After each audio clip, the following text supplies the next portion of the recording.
Grand B, la défaite militaire.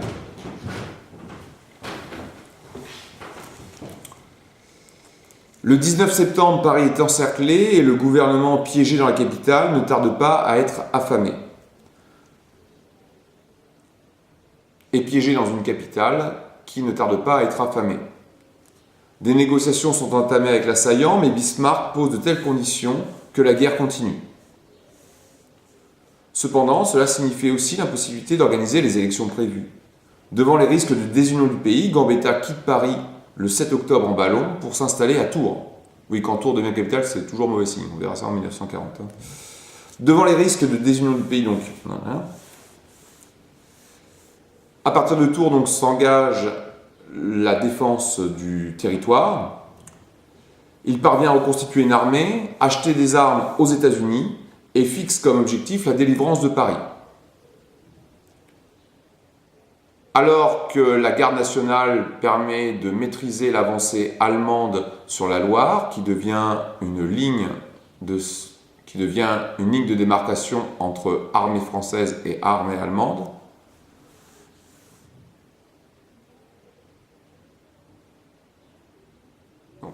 l'armée française réussit à rétablir une ligne de défense sur la Loire, mais à Metz, fin octobre, le général Bazaine décide la capitulation de son armée et livre la ville aux Allemands. C'est une véritable trahison, le coup est dur pour Gambetta qui dénonce la trahison du général et cela provoque à Paris la manifestation de la gauche révolutionnaire. Au cri de Vive! Cela provoque à Paris des manifestations de la gauche révolutionnaire au cri de Vive la Commune! Vive la Révolution!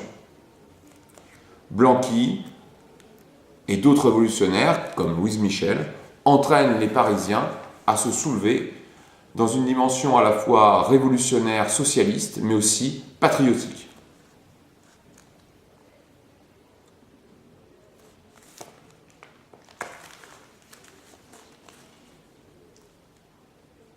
L'armée de civils, organisée par Gambetta, malgré une victoire à Orléans, ne parvient pas à forcer les lignes allemandes pour marcher sur Paris. Et Gambetta est contraint d'abandonner Tours, puis Bordeaux.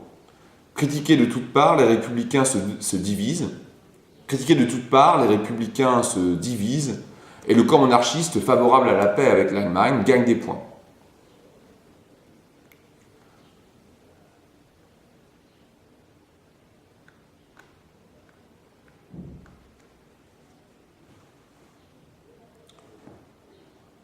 Les élections ont finalement lieu le 8 février 1871. La victoire monarchiste est incontestable et même écrasante.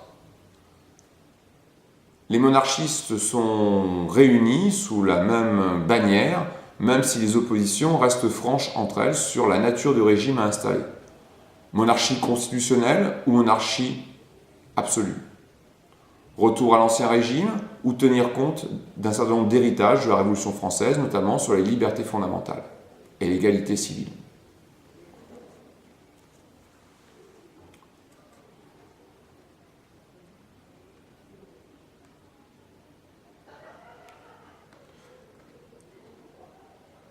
Cependant, la défaite des Républicains n'est pas totale, puisque les grandes villes, Paris, Marseille, Lyon, ont majoritairement voté républicain. On voit donc là s'établir deux France en fonction d'évolutions sociales et psychologiques différentes.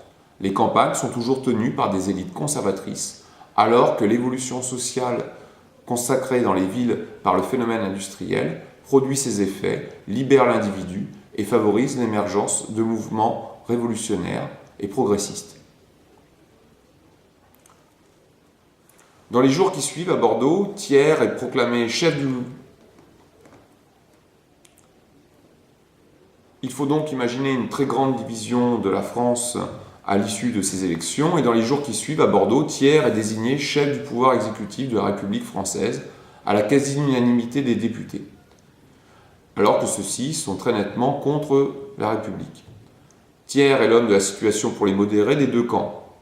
Il est monarchiste, orléaniste et libéral, partisan de l'ordre et âgé de 74 ans, donc il n'a pas d'ambition en termes personnels. Il présente toutes les garanties de modération et d'expérience pour ceux qui veulent négocier une paix rapide et rétablir l'ordre dans le pays. Il compose un gouvernement mixte, unissant républicains et monarchistes modérés, et monarchistes libéraux et modérés. Il engage immédiatement des négociations avec l'Allemagne. Celle-ci débouche le 26 février sur une convention prévoyant la cession de l'Alsace et de la Moselle, un paiement d'une énorme indemnité de guerre de 5 milliards de francs or. Malgré les vives protestations des députés de ces trois départements, le texte est ratifié par l'Assemblée nationale. De nombreux députés républicains choqués démissionnent alors. Gambetta se retire en Espagne, se sentant trahi. L'Assemblée en profite pour voter l'installation de son siège et de son gouvernement à Versailles. Quel symbole! Le retour à la monarchie n'est pas loin.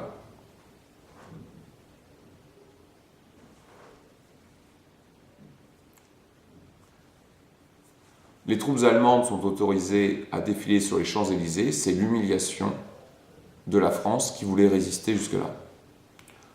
La scission entre les deux France se renforce. La population parisienne, déjà bouleversée par la défaite, les conséquences du siège, interprète ces mesures comme une véritable vexation. Le 9 mars, un gouvernement aggrave son cas devant les Parisiens en condamnant à mort Louis Blanqui et Flourens, qui avaient conduit l'émeute du 31 octobre et avaient crié « Vive la Révolution !» et avaient crié « Vive la Commune !»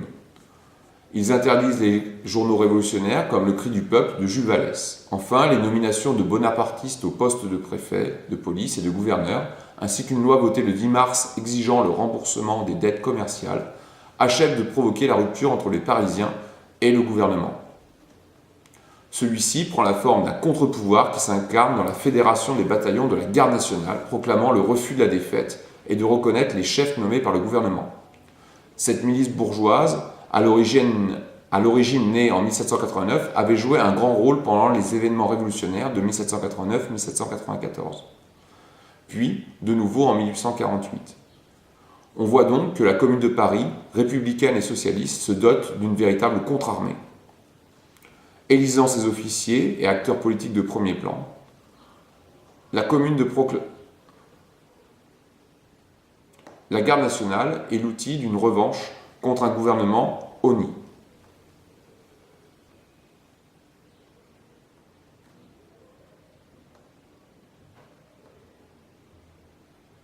Le 15 mars, la Fédération de la Garde nationale se dote d'un comité central élu dans les arrondissements de Paris. Celui-ci est composé surtout de petits artisans, petits commerçants, qui ont pour objectif que la République soit véritablement proclamée. Elle refuse la défaite, demande plus de justice sociale et le respect des libertés fondamentales. Ce programme est loin d'être révolutionnaire en soi, et ceux qui prêtent le serment, et ceux qui portent ce programme sont plutôt des petits patrons que des ouvriers.